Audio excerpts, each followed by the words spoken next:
하라. 아멘. 예, 할렐루야. 예, 오늘 이 새벽에 나오신 우리 성도님들을 축복하고 환영합니다. 오늘은 하필이면 감사하는 자가 되라라는 말씀의 제목으로 함께 은혜를 나누도록 하겠습니다. 옆에 사람과 이렇게 인사하겠습니다. 하필이면 감사합시다. 하필이면 감사합시다. 예, 우리 교회가 감사로 더욱더 아름답게 세워지는 주님의 몸된 공동체가 되기를 축복합니다. 여러분, 하필이라는 말씀은 주로 언제 사용하는 말입니까? 하필이면 나만 떨어졌네. 하필이면 나만 손해봤네. 하필이면 나만 망해버렸네. 하필이면 나만 다쳤네. 이렇게 하필이면이라는 단어는 주로 부정적인 말들을 할 때 꼭 따라다니는 접속사입니다. 이찬수 목사님 설교 중에 이런 간증을 하는 것을 들었습니다. 자녀가 이제 고3이라서 이제 바쁘니까 엄마가 아침에 밥이라도 한술 뜨게 해주려고 이제 주먹밥을 만들어서 이제 먹이고, 이제 다 식어 빠진 이제 남은 주먹밥을 이제 목사님이 드셨다가 하필이면 그냥 돌을 씹었다는 거예요. 그리고는 자기도 모르게 이렇게 말한 거예요. 너무 감사하다. 이렇게 고백했다는 거예요. 돌을 씹었는데 왜 감사하다고 고백했나? 이렇게 봤더니 내 자녀가 고3인데 돌을 씹어서 이가 상했으면 어쩔 뻔했냐는 거예요. 차라리 내가 돌을 씹어서 감사하다는 거예요. 자, 따라합니다. 하필이면 날아서 감사합니다. 날아서 감사합니다. 예, 하필이면 왜 내게라는 생각에서 벗어나 하필이면 날아서 오히려 감사할 수 있는 그런 믿음의 삶을 살아가시기를 축복합니다. 예, 어느 부잣집에 이제 큰 불이 났다고 합니다. 다리 밑에서 살아가는 이제 아버지와 아들 거지가 불구경을 하다가 아들 거지가 이렇게 말하는 거예요. 아버지, 저 사람들은 참 안 됐어. 이렇게 얘기하니까 아버지 거지가 하는 말이, 그렇지, 우리는 불에 탈 집이 없으니까 얼마나 좋냐. 이게 다 애비덕인 줄 알아라. 이렇게 했다는 거예요. 예, 감사를 이제 묵상하다 보니까 막 엄청나게 대단한 것을 가지고 이렇게 감사가 나오기보다는 새벽에 눈을 떠서 감사하고, 밥을 먹을 수 있어서 감사하고, 찬송할 수 있어서 감사하고, 교회 버스를 타고 올 수 있어서 감사하고, 여러분 비행기를 타고 오시진 않으셨죠? 예, 걸어오신 분들은 또 다리가 튼튼해서 감사하고, 예, 이렇게 감사가 우리 일상생활 가운데 소소하게 있는 것 같습니다. 이제 엊그저께 이제 전도를 하다가 이제 어떤 분에게 우리 교회를 이제 소개하면서, 우리 교회는 롯데마트 옆에 있는 교회예요. 이렇게 소개를 했더니 그분이 이렇게 얘기하는 거예요. 거기 엄청 큰 교회 나도 가봤는데. 이렇게 얘기하는 거예요. 그 엄청 큰 교회에서 제가 지금 사역을 하고 있습니다. 그 엄청 큰 교회에서 우리가 함께 하나님을 예배할 수 있음에 또 감사하더라고요. 우리가 조금만 찾아보면 참 감사가 넘치는 일들이 많다는 것이죠. 여러분, 홍수가 나서 물이 넘치면 막대한 피해를 주지만 넘치면 넘칠수록 좋은 것이 있습니다. 그게 무엇이죠? 그것은 바로 감사라는 것입니다. 오늘 우리가 읽은 본문의 말씀을 보면 반복되는 단어가 있었습니다. 15절, 16절, 17절 말씀에 보면 감사라는 단어가 반복되고 있죠. 오늘 바울 사도의 권면과 같이 여러분 감사하는 자가 되시기를 축복합니다. 그렇다면 어떻게 우리가 감사할 수 있는 자가 될 수 있을까요? 사도 바울이 골로새서를 기록할 당시 바울이 머무르고 있던 곳은 바로 감옥입니다. 왜 사도 바울이 감옥에 있습니까? 무슨 중대한 범죄를 저질렀기 때문에 감옥에 있는 것이 아닙니다. 예수 그리스도를 증거하다가 사람들에게 모함을 받고 고소로 억울하게 감옥에 있었다는 것이죠. 그럼에도 불구하고 감옥 안에서 사도 바울이 어떻게 했습니까? 하나님께 감사했다는 것이죠. 데이비드 소퍼의 피할 수 없는 하나님이라는 책에서 감옥과 수도원의 차이를 이렇게 설명하고 있습니다. 함께 읽도록 하겠습니다. 시작. 감옥과 수도원은 똑같이 담장이 높고 세상과 차단이 되어 있지만 불평과 감사로 그 차이를 나타낸다고 말합니다. 감옥의 죄수들은 눈을 뜨고 순간 불평으로 시작한다고 합니다. 가족에 대한 불평, 친구에 대한 불평, 사회에 대한 불평 등으로 말입니다. 그러나 수도원의 수도사들은 눈을 뜨면서 감사를 하며 산다고 합니다. 하나님께 대한 감사, 동료에 대한 감사, 자연에 대한 감사 등 말입니다. 그리고 그 다음 그가 한 말 의미심장합니다. 만약 죄수가 감사하면 감옥은 수도원이 될 것이요, 수도사가 불평을 하면 수도원은 감옥이 됩니다. 여러분, 감옥과 수도원의 차이는 바로 불평이냐 감사냐, 그 차이라는 것이죠. 우리 인생이 천국이 될 것인가 지옥이 될 것인가 하는 것은 바로 감사하느냐 불평하느냐에 달려있다는 것입니다. 우리가 예배하는 이곳이 천국이 되길 원합니다. 우리의 가정이 천국이 되길 원하십니까? 그렇다면 감사합시다. 여러분, 감사함으로 우리의 가정과 자녀들의 삶이 천국이 되는 삶을 누리시게 되기를 축복합니다. 그렇다면 오늘 본문 말씀을 통해서 어떻게 감사하는 자의 삶을 살아갈 수 있을까요? 첫 번째, 그리스도의 평강이 우리의 마음을 주장해야 합니다. 뭐라고요? 그리스도의 평강이 우리의 마음을 주장해야 합니다. 우리 15절의 말씀 함께 선포합니다. 그리스도의 평강이 너희 마음을 주장하게 하라. 너희는 평강을 위하여 한 몸으로 부르심을 받았나니 너희는 또한 감사하는 자가 되라. 예, 여기서 그리스도의 평강이라는 말은 모든 불안이나 두려움을 다 내어쫓고 절대적으로 평안한 상태를 지키라는 뜻입니다. 오늘 본문 말씀대로라면 우리 상태가 지금 어떠해야 합니까? 아주 평안한 상태여야 됩니다.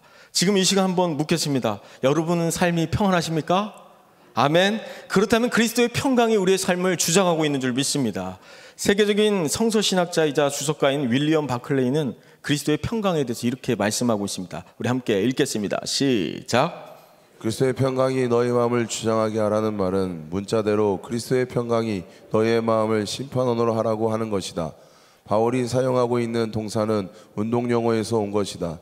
경기 중 어떤 문제가 대립되는 경우 그 결정을 내릴 심판원에 대해 쓰는 말이다. 예, 운동 경기에서는 심판의 판정을 따르기만 하면 선수들끼리 대립하거나 싸울 필요가 없는 거예요. 그냥 옐로 카드를 딱 날리면 그냥 경고를 받는 거예요. 그리고 레드 카드를 딱 주면 어떻게 해요? 바로 퇴장하는 겁니다. 그러니까 그리스도의 평강이 우리의 심판자가 되면 우리는 더 이상 걱정, 근심, 염려와 싸울 필요가 없다는 거예요. 그리스도의 평강이 우리의 삶을 주장해 갈 때 하나님은 어떤 상황 속에서도 우리를 지키실 것이고 우리를 건져주실 것이라는 믿음이 있기 때문에 어떤 위기 가운데서도 여러분 평안함을 선포하시기를 축복합니다. 이것이 바로 우리의 삶의 가장 큰 능력이 되며 믿음의 유산이 되는 줄 믿습니다. 제가 한밭제일교회를 배워가는 과정 속에서 가장 큰 깨달음은 바로 평안함을 선포하고 그 평안함을 제가 먼저 누리는 것이었습니다. 처음 이 강단에 섰을 때 참 두렵고 떨리고 긴장되고 저의 유머가 통할까, 반응이 없으면 어쩌나 막 초조하고 그랬는데 지금은 이제 평안을 선포하면서 아주 담대해졌습니다. 여러분과 저의 일생이 평안할지어다. 예, 이렇게 언제든지 평안함이 이렇게 선포돼야 되는 줄 믿습니다. 여러분과 저의 일생이 진짜로 평안함을 온전히 누렸으면 좋겠습니다. 이 새벽을 깨워 함께 예배하고 함께 기도하고 함께 평안함을 선포할 수 있는 이런 성도들이 있어서 너무나 행복하고 감사합니다. 우리 한밭제일교회 성도들만큼 은혜 받을 준비가 되어 있는 분들은 어디에도 없습니다. 눈을 씻고 찾아봐도 우리 교회 성도들만큼 은혜 충만한 분들이 없는 것 같습니다. 할렐루야. 오늘 그런 성도들과 예배할 수 있음에 또 감사합니다. 예, 사랑하는 성도 여러분, 아무리 하나님의 자녀라고 할지라도 이 세상을 살아가다 보면 때로는 불안과 두려움이 우리를 사로잡을 때가 있습니다. 미래에 대한 두려움과 염려로 때로는 잠을 이루지 못할 때가 있습니다. 그럴 때마다 우리는 그리스도의 평강이 우리의 마음을 주장하도록 날마다 우리의 삶을 온전히 맡길 때 모든 두려움을 이겨낼 줄 믿습니다. 우리 15절의 본문의 말씀을 한 번 더 선포하도록 하겠습니다. 15절 말씀을 함께 선포합니다. 그리스도의 평강이 너희의 마음을 주장하게 하라. 너희는 평강을 위하여 한 몸으로 부르심을 받았나니 너희는 또한 감사하는 자가 되라. 예, 어떠한 사람이 되라고 말씀하고 있습니까? 감사하는 자가 되라고 권면하고 있습니다. 왜 우리가 감사해야 합니까? 예, 너희가 한 몸으로 부르심을 받았기 때문입니다. 우리 한밭제일교를 한 몸 공동체로 부르신 줄 믿습니다. 자, 한 몸 공동체를 이루고 있는 옆에 분들을 축복합시다. 당신은 축복의 통로입니다. 예, 옆에 있는 그 사람 때문에 내가 복을 받는 것이에요. 그렇기 때문에 우리는 날마다 우리 한 몸 공동체를 같이 이루어가고 있는 우리 옆에 분들에게 감사하는 자가 되어야 될 줄 믿습니다. 여러분, 마음이 병들고 힘들수록 어려운 일이 생길수록 교회 공동체 안에 들어와야 합니다. 공동체를 벗어나 혼자 있으면 사단 마귀가 자꾸만 우리를 시험하고 넘어뜨리려고 합니다. 여러분, 우울한 마음이 들 때는 보통 언제입니까? 보통 우리가 함께 모여서 예배할 때는 우울한 마음이 들지 않아요. 보통 혼자 있을 때 우울한 마음이 찾아옵니다. 우리 한밭제일교회는 공동체 안에 우리의 삶을 맡겨버리면 우울할 시간이 없습니다. 연초에 부흥에 참석해야지, 끝나면 말씀 통독해야지, 100일 특세해야지, 또 말씀 통독해야지, 단일 기도에 참석해야지, 또 말씀 통독해야지, 또 특세해야지. 그러면 1년 다 갑니다. 그래서 우리 공동체 안에 그냥 우리를 던져놓기만 하면 아주 그냥 하나님의 은혜를 누리고 하나님의 평강을 우리가 함께 그렇게 만끽할 수 있다는 것입니다. 내 공동체 안에 우리를 던져놓길 바랍니다. 쉽지요? 예, 25화 중에 아주 친한 4마리의 황소에 대한 이야기가 있습니다. 그들은 이제 어디로 가도 함께 했으며 함께 풀을 뜯고 함께 누워 쉬었습니다. 그런데 그들을 잡아먹으려는 사자 한 마리가 있었습니다. 사자는 꾀를 부렸습니다. 소들이 풀을 뜯고 있을 때 그 중에 약간 뒤처진 황소에게 살금살금 다가가 귀옛말로 다른 소들이 너의 흉을 보고 있다고 거짓말을 했습니다. 또 다른 소에게도 속삭이고 사자가 이런 식으로 자꾸 접근하자 마침내 내 친구들은 서로를 불신하게 되었고 각자 뿔뿔이 흩어졌습니다. 그래서 사자는 하나씩 잡아먹고 4번의 훌륭한 식사를 할 수 있었습니다. 뭐 이런 이야기가 있습니다. 우리가 서로 미워하고 불신하고 갈라져서 공동체를 떠나게 되면 사탄 마귀가 우리를 계속해서 시험하고 넘어뜨리려고 한다는 것이죠. 은혜 공동체 안에 있을 때는 주님의 몸된 공동체 안에 있을 때가 가장 행복한 것이고 가장 안전한 삶인 줄 믿습니다. 전도서 4장 11절 말씀을 함께 선포합니다. 또 두 사람이 함께 누우면 따뜻하거니와 한 사람이면 어찌 따뜻하랴. 잠을 잘 때는 서로 몸을 붙이고 있으면 서로의 체온으로 인해서 따뜻하게 잠을 잘 수가 있다는 말씀입니다. 한 몸을 이루면 어떤 추위도 이겨낼 수 있습니다. 함께하는 것이 바로 연합의 비결이라는 것이죠. 김서택 목사님의 그리스도의 심장으로 사랑하라는 책을 우리 함께 읽어보도록 하겠습니다. 우리 함께 선포하도록 하겠습니다. 시작. 옛날에는 우리에게도 맹수의 습성이 있어 서로 물어뜯고 싸웠습니다. 그러나 하나님의 말씀을 듣고 나니까 순한 양으로 변해서 싸울 이유가 없게 되었습니다. 거기에서 한 걸음 더 나가서 우리는 자신이 그리스도 안에서 존귀하고 자랑스러운 존재인 것입니다. 하나님께서 우리 한 사람 한 사람을 보석으로 만들어 주셨기 때문입니다. 교회는 이 세상에 있는 하나님의 보석 상자입니다. 우리는 말씀으로 변화된 존재들이기 때문에 서로 물어뜯고 싸울 이유가 없는 존재라는 거예요. 우리 옆에 계신 분들은요, 너무너무나 소중한 분들입니다. 소중한 보석으로 하나님 만들어 주셨기 때문에 교회는 하나님의 보석 상자가 되는 것이죠. 옆에 있는 분들을 보석처럼 소중히 여길지어다. 날마다 그렇게 감사함으로 서로를 사랑하며 섬길 수 있는 저희 한밭제일교회 공동체가 되기를 축복합니다. 우리가 인생에 비가 불고 창수가 나고 바람이 불면 혼자는 쉽게 넘어지지만 여럿이 한 몸을 이루고 있으면 쉽게 넘어지지 않습니다. 같은 말씀, 같은 은혜, 같은 위로의 말씀으로 날마다 주님의 몸된 공동체를 함께 이뤄가시기를 축복합니다. 그러면 어떻게 감사한 자의 삶을 살 수 있습니까? 두 번째, 그리스도의 말씀이 풍성히 거하여야 합니다. 우리 16절의 말씀을 함께 선포하도록 하겠습니다. 시작. 그리스도의 말씀이 너희 속에 풍성히 거하여 모든 지혜로 피차 가르치며 권면하고 시와 찬송과 신령한 노래를 부르며 감사하는 마음으로 하나님을 찬양하고. 우리가 하나님의 능력으로 충만해지는 비결은 바로 하나님의 말씀이 우리 속에 풍성히 거하여야 하는 것입니다. 여기서 거하다라는 말은요, 편안하게 자리 잡는다는 뜻이에요. 무슨 뜻이라고요? 편안하게 자리 잡는다. 하나님 말씀이 우리 속에 어떻게 자리를 잡아야 한다는 것이죠? 편안하게 자리를 잡아야 합니다. 광고 중에 이런 광고가 있잖아요. 흔들리지 않는 편안함, 시몬스 침대, 이런 광고가 있죠. 이런 침대의 본질은 흔들리지 않는 편안함이라는 것이죠. 말씀의 본질은 바로 흔들리지 않는 그런 편안함이 우리 안에 있어야 된다는 거예요. 하나님의 말씀이 우리 속에서 불편하면 안 된다는 거예요. 원수를 사랑하라. 여러분, 이 말씀이 불편하면 안 되는 것이죠. 옆에 사람 오른뺨 한번 때려보시겠습니까? 혹시 왼뺨도 돌려대시나요? 이 말씀이 전혀 안 불편하시죠? 만약에 불편하시다면 철야하시고 새벽 기도하시고 날마다 말씀으로 승리하시기를 축복합니다. 할렐루야. 옥토와 같이 어떤 말씀이 우리 속에 떨어지든지 그 말씀이 편안하게 그대로 이루어져야 될 줄 믿습니다. 하나님 말씀이 풍성하게 거할 수 있도록 우리 삶에 말씀이 편안하게 우리 삶에 거할 수 있게 되기를 축복합니다. 하나님 말씀이 우리 안에 자리 잡을 때 그런 말씀의 풍성한 열매들이 우리 삶에 그렇게 맺혀서 가는 것입니다. 요즘은 명상이다 뭐다 해갖고 자꾸만 마음을 비워야 한다, 마음을 비워라, 뭐 이런 말들을 많이 합니다. 하지만 우리 기독교는 비우는 것이 아니에요. 뭐죠? 계속해서 채우는 것입니다. 마태복음 12장 13절 말씀에 보면 이런 비유가 있죠. 어떤 사람이 이제 귀신을 들렸습니다. 그런데 그 귀신이 나가서 돌아다니다 보니까 마음이 비어 있는 거예요. 거기에는 이제 7 귀신이 들어와 점령하더니 더 완악한 자가 되었다라고 말하죠. 이것이 바로 빈집의 위험입니다. 비우는 것은 위험한 것입니다. 자, 따라합니다. 우리가 하나님 말씀으로 가득 채울 때, 하나님의 말씀으로 가득 채울 때 우리에게 하나님의 능력이 부어집니다. 하나님의 능력이 이루어집니다. 우리 안에 말씀이 채워질 때 부흥이 일어나고 기적이 일어나며 기도가 응답되는 것입니다. 그렇기 때문에 우리 마음을 비우는 것이 아니라 어떻게 해야 되겠습니까? 하나님 말씀으로 늘 채워가시기를 축복합니다.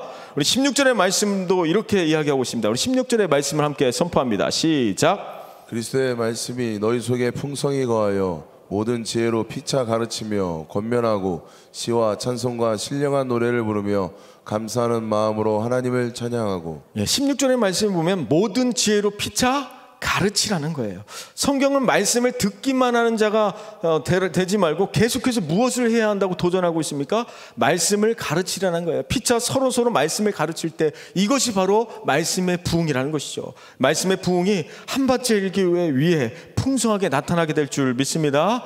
날마다 서로 말씀을 듣고 깨닫고 그 말씀을 가르칠 수 있는 자의 삶을 살아가시기를 축복합니다. 16절의 말씀을 이어서 보면 또 이렇게 이야기하고 있습니다. 시와 찬미와 신령한 노래를 부르며 감사하는 마음으로 하나님을 찬양하라. 감사가 넘치는 사람들의 여러분 특징이 무엇입니까? 입술에서 찬양이 끊어지지 않는다는 것입니다. 신령한 노래를 자꾸만 부르다 보면 이제는 세상의 노래가 시시해지고 자꾸만 입술에서 감사와 찬양이 넘치게 되는 것이죠. 하나님이 우리를 창조하신 목적이 무엇입니까? 이사야서 43장 21절의 말씀은 이렇게 이야기하고 있습니다. 우리 함께 선포합니다. 이 백성은 내가 나를 위하여 지었나니 나를 찬송하게 하려 함이니라. 하나님이 창조하신 목적이 무엇입니까? 나를 찬송하게 하려 함이라는 것이죠. 여러분 찬송을 많이 하시기를 축복합니다. 요즘은 유튜브로 찬양을 많이 듣습니다. 그런데 찬송을 많이 듣는 것도 중요하지만 우리 입술로 많이 불러야 될 줄 믿습니다. 우리가 찬송을 잘 부르든지 못 부르든지 우리가 꾀꼬리 같은 목소리로 잘 부르지 못한다 할지라도 입을 벌려서 찬송을 하면 모든 흉악한 결박들이 풀어지는 그 능력이 역사하게 될 줄 믿습니다. 우리의 입은요 밥만 먹으라고 준 것이 아니에요. 하나님을 찬송하라고 지으신 줄 믿습니다. 여러분 찬송에는 능력이 있습니다. 우리 입술에서 찬송이 흘러나올 때 바로 진정한 감사가 터져 나온다는 것이죠. 한원 목사님의 뷰티풀 광야라는 책을 함께 읽도록 하겠습니다. 우리 함께 선포하도록 하겠습니다. 시작. 40년간 불평 원망했던 이스라엘 백성들이 달라질 수 있었다면 우리도 지금부터 달라질 수 있다. 아직 아무것도 이루어지지 않았지만 그 앞에 서서 이제부터는 믿음의 감사, 찬양을 드리기 시작하라. 자녀 문제가 메마른 우물인가?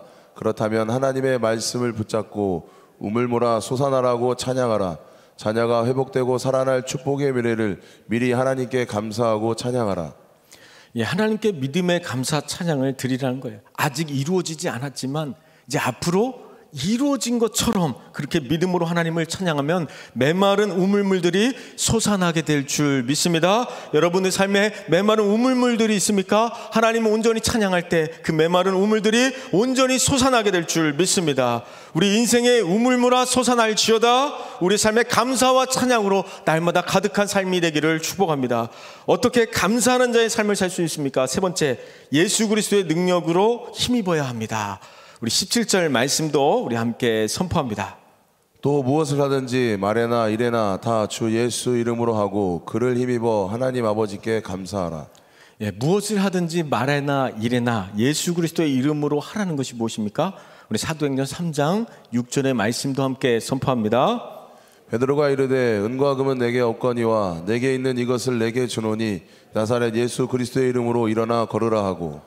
내가 가지고 있는 은과 금으로 하는 것이 아니에요. 나사렛 예수 그리스도의 이름으로 일어나 걸으라 이렇게 말씀하셨을 때 그 말씀이 그대로 이루어지는 것입니다. 왜 그렇습니까? 예수 그리스도의 능력을 힘입었기 때문에 그렇습니다. 그래서 날마다 예수 그리스도를 선포하시기 바랍니다. 예수 그리스도는 바로 우리의 능력이 되십니다. 그래서 예수 그리스도를 힘입을 때 그대로 말씀이 이루어지는 축복을 누리시게 될 줄 믿습니다.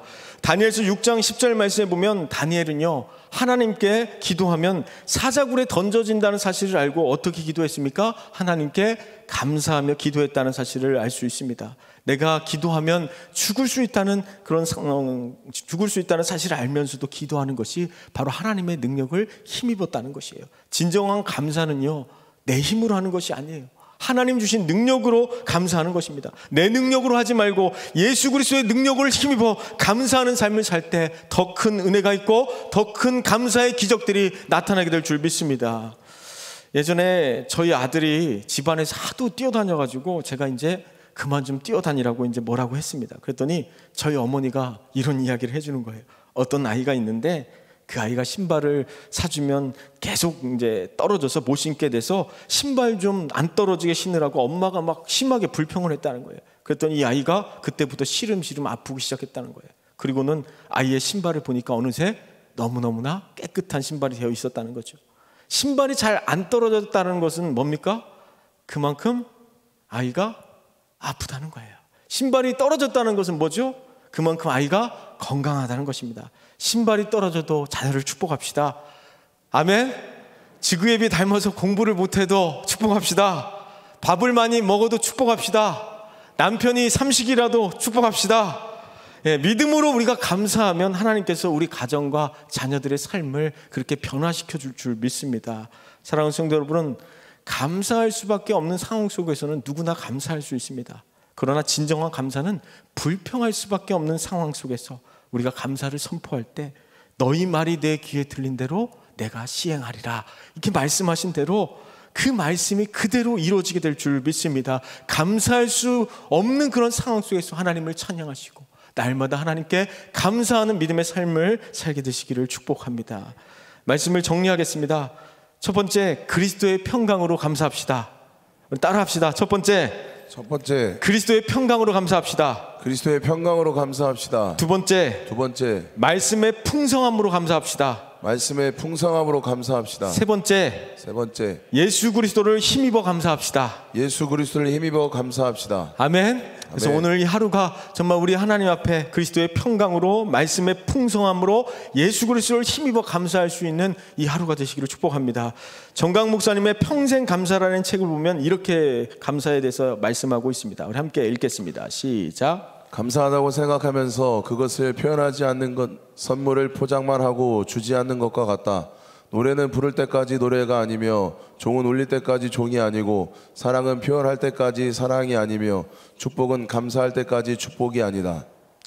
네, 사랑하는 성도 여러분, 감사하다고 생각되는 일들이 있습니까? 감사한 분들이 있다면 감사를 표현하십시오. 선물을 포장해 놓고 주지 않으면 아무 소용이 없는 것처럼, 노래는 부를 때까지 노래가 아닌 것처럼 감사의 노래를 부르시기 바랍니다.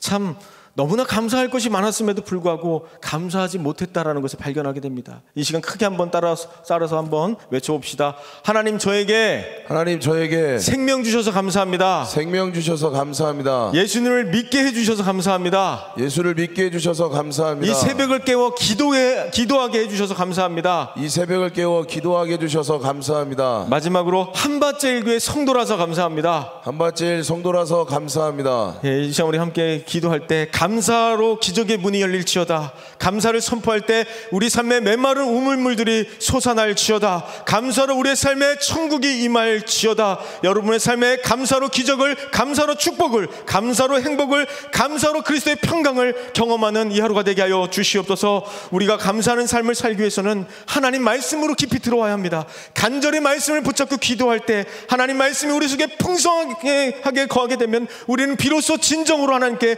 감사할 수 있는 삶을 살게 되는 것입니다. 하나님, 이 시간 기도할 때 하나님의 말씀이 우리를 장악하게 하여 주시옵소서. 그리스도의 평강이 우리의 삶을 주장하게 하여 주시옵소서. 예수 그리스도의 능력으로 살아가게 하여 주시옵소서. 오늘도 그 이 능력의 예수 그리스도의 이름을 선포함으로 우리가 날마다 감사하는 자의 삶을 살게 해달라고 이 시간 주여 삼창하시고 통성으로 함께 기도합니다. 주여